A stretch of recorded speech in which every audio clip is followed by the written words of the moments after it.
gracias, Mirta. Bienvenidos a todos, de verdad, para la facultad y para mí como decana, es realmente un placer el poder presentar en esta ocasión en nuestro centro, en la Facultad de Ciencias de la Información, el libro y, sobre todo, como venimos de arriba, esa maravillosa exposición sobre Jaime Menéndez Belchar. Otro día, cuando me invitó la profesora Mirta Núñez, la directora del Departamento de Historia de la Comunicación Social, para intervenir e inaugurar estas jornadas, la verdad es que para mí fue una satisfacción. El otro día, Manuel, el nieto de Jaime, estuvo conmigo y me estuvo un poco poniendo en antecedentes de cuál había sido la vida, la trayectoria de Jaime Menéndez, y la verdad, hombre, a mí me emocionó porque lo que es la vida, ¿no? Descubrimos pues pequeños puntos en común y esas cosas parece que unen mucho. Jaime Menéndez fue el director del diario El Sol en su última etapa. Yo le contaba, bueno, pues de abuelo a abuelo, pues ahí tienen un nexo en común con el diario El Sol. El mío, pues fue quien dirigió la página económica del diario El Sol desde su creación en el año 17. Bueno, pues eso está bien, ¿verdad, Chema?, en tener esos puntos en común. Yo creo que es muy importante que las nuevas generaciones sepan de dónde venimos, sepan sus raíces, sepan lo que ha pasado antes, porque así se proyectarán mejor, con mayor conocimiento de causa, hacia el futuro. Pues son estas figuras que además en España tenemos muchísimas, que tenemos un patrimonio, digamos, cultural riquísimo y que a veces, bueno, pues, no le prestamos suficiente atención. Yo le comentaba a Chema cómo arriba, en ese pasillo que va hacia el decanato, que es un pasillo pues, muy transitado, entre otras cosas porque nuestros profesores no solamente se van a tomar un café al bar, que también lo hacen, pero sobre todo van allí a firmar la asistencia. Por lo tanto, es un pasillo que recorren en un sentido y en otro pues habitualmente. Y en ese pasillo, cuando no hay exposiciones, tenemos pues, unas fotos de Madrid antigua, que está muy bien, pero esa es la no exposición. Lo importante son las exposiciones, como por ejemplo la que hemos inaugurado hace un momento. Lleva puesta pues un día o día y medio. Y mucha gente me ha comentado, oye, qué interesante la exposición que nos ha tocado esta vez, porque es un sitio donde la gente pues transita, lo recorre y se va parando y es una posibilidad de poderlo ver. Y la verdad es que he tenido bastantes comentarios muy favorables diciendo qué bien, qué suerte tenemos con la exposición que nos ha tocado esta vez. Así que, de verdad, Chema, pues muchas gracias por darnos esta oportunidad de poder conocer pues parte de nuestras raíces, de poder conocer pues la historia de Jaime Menéndez Belchar.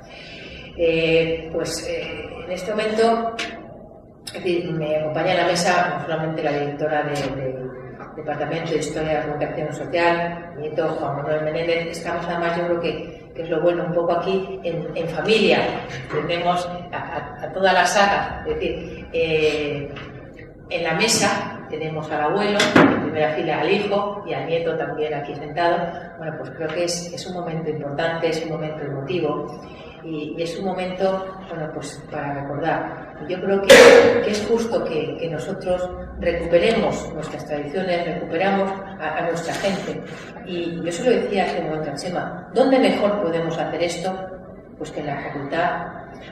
Yo no puedo decir la facultad de periodismo porque aquí tenemos 3 titulaciones y los de publicidad y los de comunicación audiovisual se me enfadan. Está en la Facultad de Ciencias de la Información. Pero hay que reconocer una cosa, si coge un taxi y viene aquí, pues ¿dónde tiene que decir? Llévame a la Facultad de Periodismo. Porque si dice uno Ciencias de la Información, automáticamente asiste y dice, ¿la de periodismo? Sí, eso. Bueno, pues es verdad que el periodismo es la titulación fuerte de esta casa. Es una suerte. Bueno, también tenemos aquí acompañándonos a Jorge Martínez de Reverte, historiador, escritor, periodista, y que nos va, digamos, a ilustrar, a editar con una conferencia, una pequeña mesa redonda. Pues de verdad también, Jorge, bienvenido a esta facultad, que de alguna forma, pues como historiador, como escritor y sobre todo como periodista, pues estás en tu casa. Así que también bienvenido. Pero bueno, yo no soy la que tiene que hablar aquí, lo importante es que hablen los que realmente saben. pues muchísimas gracias a todos por estar aquí. Y de verdad estoy convencido que va a ser un acto entrañable que podremos recordar durante el tiempo. Muchas gracias a todos. Muchas gracias. Yo realmente es el área que trabajo con voluntarismo y además agradezco que el rector haya confiado en mí para dirigir la cátedra, pero sobre todo es el tema de mi investigación desde que eché los dientes en el mundo del trabajo intelectual, ¿no? Y creo que tenemos que recuperar una historia de España que ha sido tergiversada, que ha sido mistificada, que ha sido omitida, y por lo tanto, Juan Manuel Menéndez, nieto, Jaime Menéndez, hijo, es un buen motivo para hablar del periodismo de los años 30, del periodismo también de la emigración, del periodismo del exilio político y bueno, pues todo ello lo vamos a tratar hoy, ¿no? Presentar a Jorge Martínez Reverte pues casi no es necesario porque tiene una larga trayectoria, es un hombre muy conocido. Aquí tenemos algunos libros, pero tiene muchos más, tiene muchísimos más. Y bueno, habíamos planteado que aproximadamente media hora, ¿no? Nos hablas, él que justamente ha trabajado en profundidad la defensa de Madrid, y de ahí pues abrimos la mesa redonda, y estoy segura que va a ser muy ameno. Así que bueno, pues todo tuyo. Muy buenas tardes, muchas gracias por su asistencia. Yo siempre que me enfrento a un auditorio y más de la mitad de los presentes no son de mi familia, me emociono.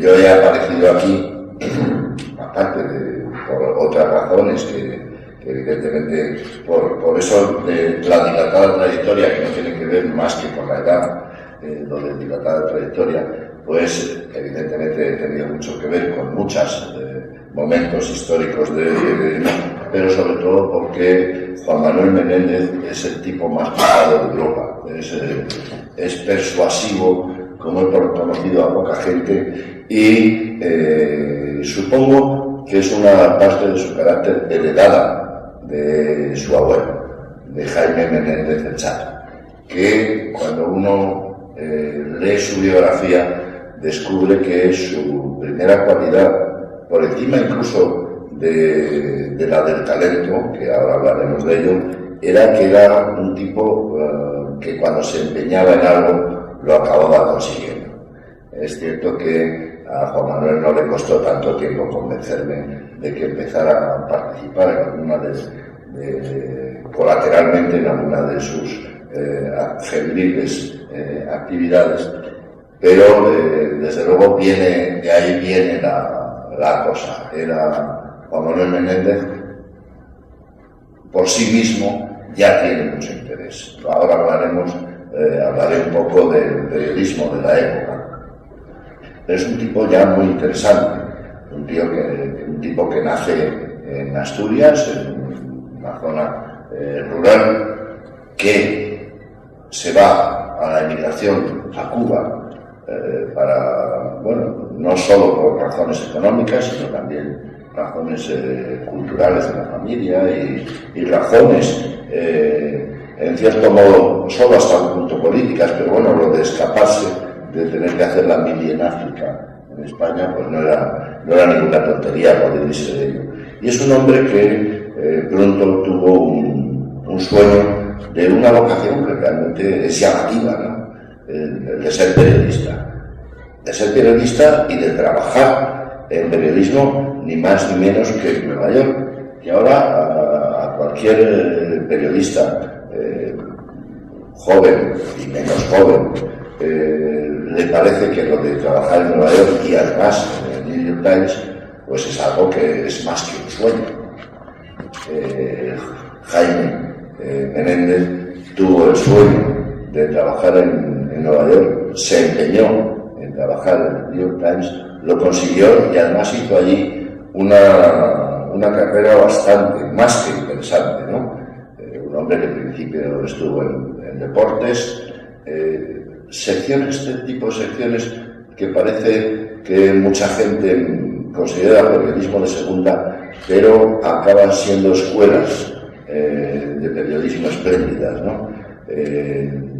Además, en el periodismo anglosajón, donde son muy exigentes, sea deportes o política internacional, en cómo hay que hacer las cosas. Quizá en algún momento permiten que el entusiasmo asome un poco más en ciertas categorías, como el periodismo deportivo, pero que siempre la prensa anglosajona, sobre todo medios como el New York Times, son absolutamente exigentes con las fuentes, el proceso de escritura y el rigor, en fin, el rigor informativo. Nuestro protagonista, cuya biografía aquí muy detallada, consiguió aquello y conoció allí a un hombre que fue otro periodista de una gran importancia, no para España, que lo fue, sino para el mundo, que era ni más ni menos que Herbert Matthews. Herbert Matthews, que es el hombre que en un momento dado envía a Jaime Menéndez a España para que desde allí siga desarrollando su tarea informativa para aquel periódico.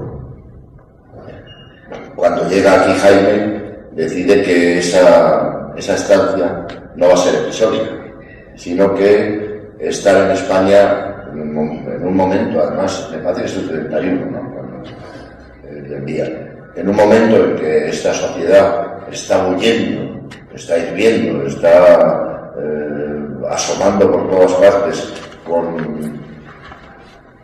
ira, pero también con despertar de la inteligencia, con muchas características que debían hacer la España de aquellos momentos un lugar apasionante. Él no solo se apasiona con el material informativo con el que tiene que trabajar, sino que se apasiona con los personajes que va conociendo a lo largo de sus primeros meses aquí y se siente claramente implicado con lo que está pasando. Que es algo que ese es un sentimiento y una sensación que se convierten en decisiones que afectan a muchos periodistas de la época y afectan a muchos intelectuales de la época. Es decir, se entregan, participan en el desarrollo de la historia y se pone a militar en dos cosas. La más importante de ellas, porque él desde luego trabaja en política, trabaja en la cercanía de gente que estaba en el Partido Comunista, pero yo creo que milita sobre todo en la República, ¿no? En considerar que este país solo podía salir adelante con la República, con la ruptura con aquel viejo régimen que se había acabado con la marcha de Alfonso XIII. Hace esa militancia, entra en esa militancia, no una militancia directa de obediencia a un partido, pero sí de estar dentro de una defensa radical de la República. Y luego viene la más importante en su trayectoria, que es la militancia en hacer un buen periodismo. Menéndez pasa la guerra en Madrid, esas circunstancias dificilísimas, y luego, como es lógico, acaba pagando su participación en una causa tan equivocada como es la de la República. Él pasó todas las cárceles que se podían pasar, tuvo la suerte de que le condenaron solo a 30 años y a los pocos... Y un día. Pero a los pocos años logró salir de la cárcel, no cabían tantos presos y los iban soltando. Logró ir a Tánger y trabajar en un diario que también está poco estudiado y que tuvo mucha importancia para España, el diario España. Yo creo que Jaime Menéndez es una parte fundamental, una parte importante de toda esa historia del periodismo español, que durante 40 años casi parecía que no había existido un buen periodismo en nuestro país, fuera del de Foxá, de García Serrano y otros que no eran malos, pero no eran malos escritores, eran muy malos periodistas, porque eran directamente hombres que escribían al dictado de lo que les mandaba que hiciera la dictadura. Es que hay muchas cosas que contar. Una de ellas es la que nos ha regalado Juan Manuel Menéndez con la historia de su abuelo, una historia realmente fascinante y ejemplar. Así que muchas gracias.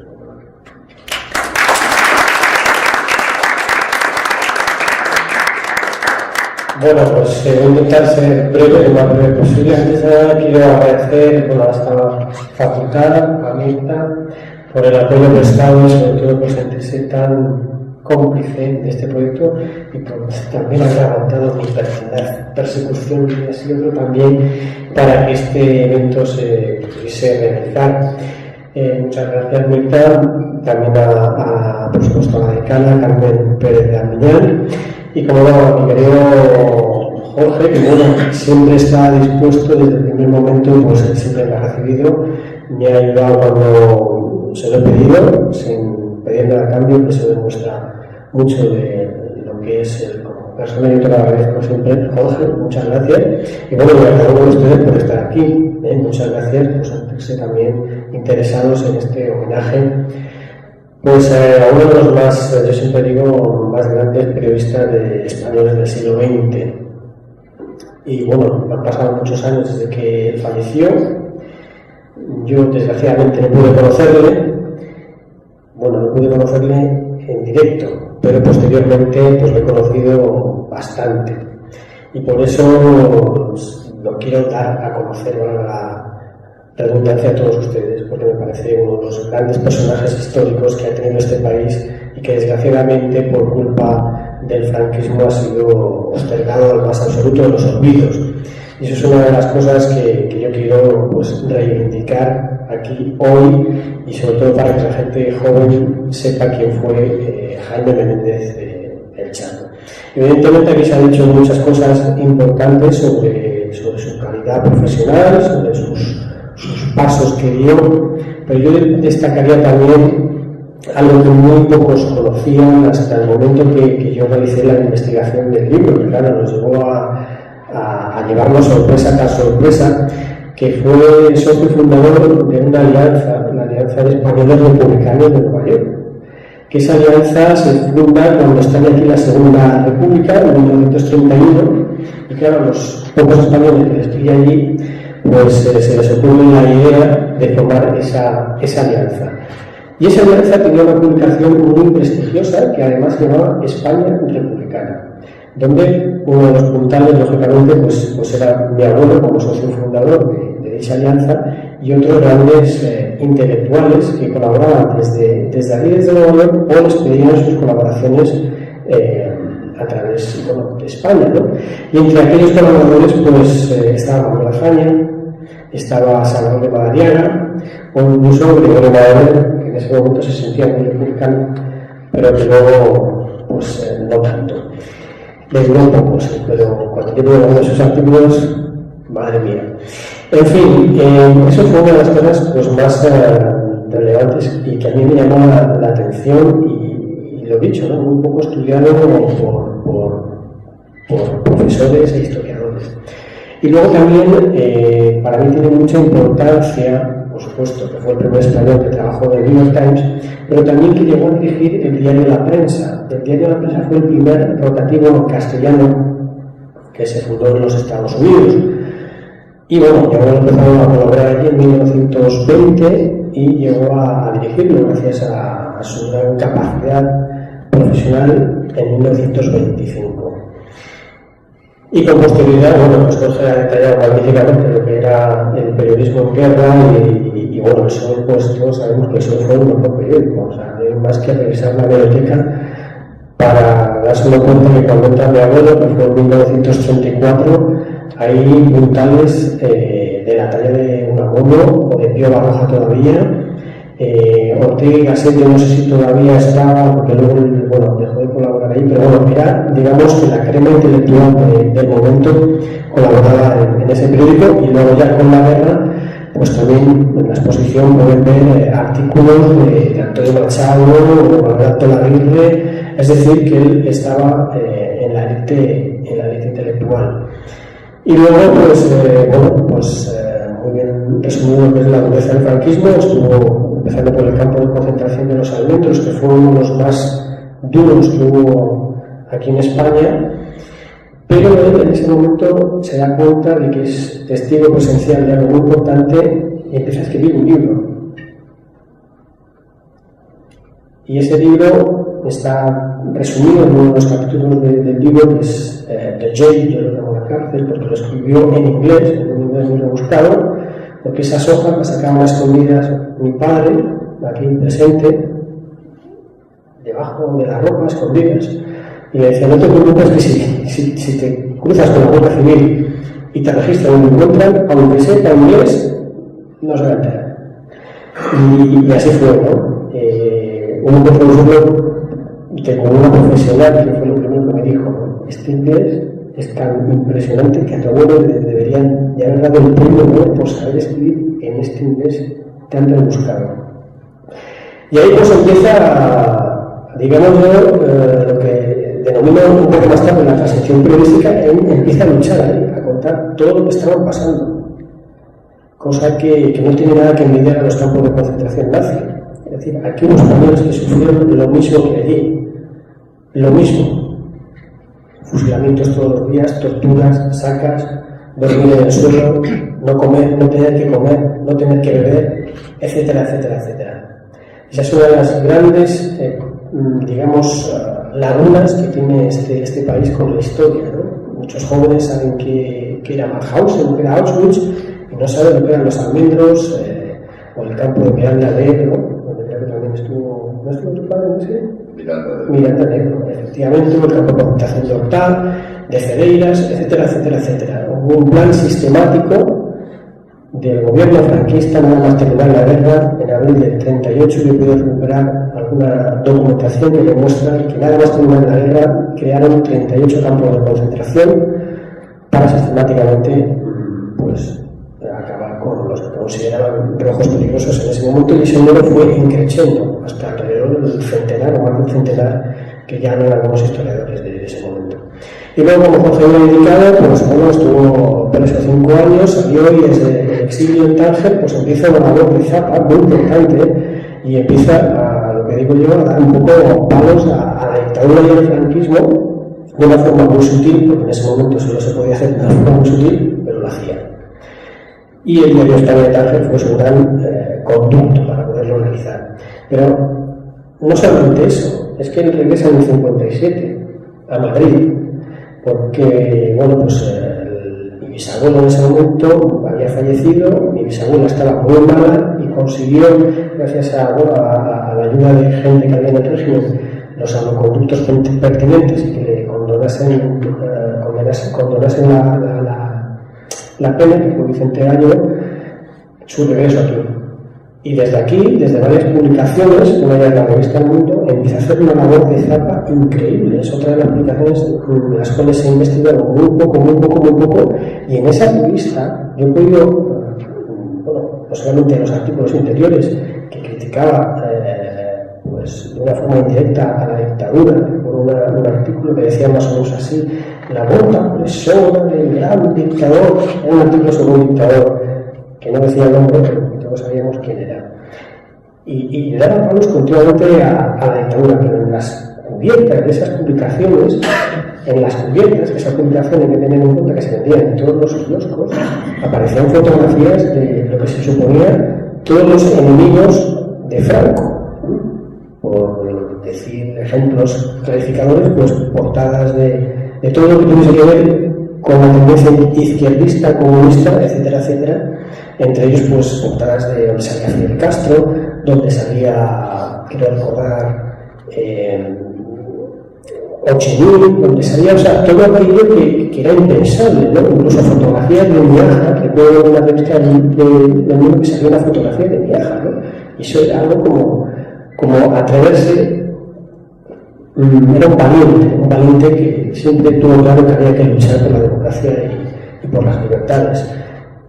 Y bueno, pues no puedo conocer la democracia, nosotros casi que tampoco, aunque creemos que sí, pero estamos unidos en una democracia que todavía tiene muchas lagunas, pero a gente como el Chato que tenemos lo que tenemos ahora, no otros que se apuntan las medallas, porque eso es evidente. Ellos tienen su vida por la democracia, por las libertades, y ahora nosotros lo que tenemos que hacer es seguir con ese testigo para conseguir una democracia real que nos represente a todos.